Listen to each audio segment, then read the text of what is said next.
The first question is why? How can you explain why Chicago is again top this list? Well, I think there are a number of factors when it comes to why we remain the murder capital of the United States. And I think that even though the numbers say we're at like 573, 74, I think the number's actually higher than that because oftentimes there's a number of events that are discounted because they happen on county or federal roads, even though they're within the city of Chicago. But I think the problem that we see in the city of Chicago is that we have a lack of empathy in the city of Chicago and how we deal with each other. And because we have such an easy access to guns, that our oftentimes the first reaction in an argument isn't to throw a punch or to throw profanity, it's to pull out a pistol and shoot someone.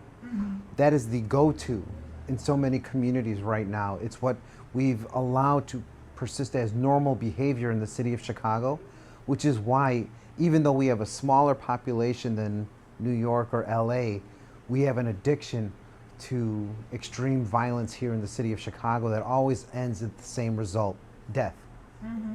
And what do you think? What is the solution of this problem? Well, we know that stricter gun laws don't work. Mm-hmm. We know that arresting people and the judicial system has failed us because we have individuals who get put on electronic monitoring after trying to shoot someone and kill them. So we know that that is failing us. But what we really need to start looking at is how do we have this lack of human empathy and interaction within each other that we don't respect life enough not to want to kill someone and take their life simply because they aggravated us, because they cut us off in traffic, or they said something stupid to us on social media. That's what we need to get at the heart of, because oftentimes that's where all of these murders, homicides stem from. Mm-hmm. Something so basic, something so futile, but that gets such an extreme reaction out of us that there are people in our communities who think pulling out a 9mm is the appropriate course of action for someone who insulted their integrity. And I think that starts at home. That starts with the values that we engender and foster in our homes and in our communities. And the first step in dealing with that is acknowledging that fact. Because we are not talking about the fact that our communities are values deficient, that our children are empathy deficient, that they are growing up unable to relate to one another or to have compassion for another's life, that they feel so obligated to end it when they get into an argument. If you really want to bring down these numbers in a sustainable, long-term way, that's where you need to start. That's where you need to begin this conversation. Not at the end of the equation, which is how did you get a gun or how did you commit this crime? No, you need to get to why did your thought process immediately jump to grabbing a weapon and killing someone first? Mm-hmm.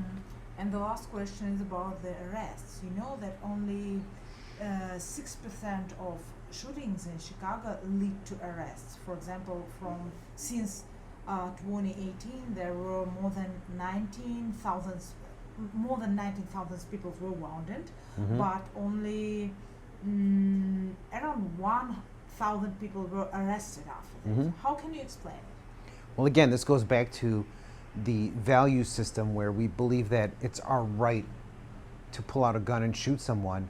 That is also morphed into, I don't have to cooperate with the police because now I'm going to take matters into my own hands. That I, as the victim, now want to grab a gun and go cause harm and death to someone else in retribution for what has happened to me.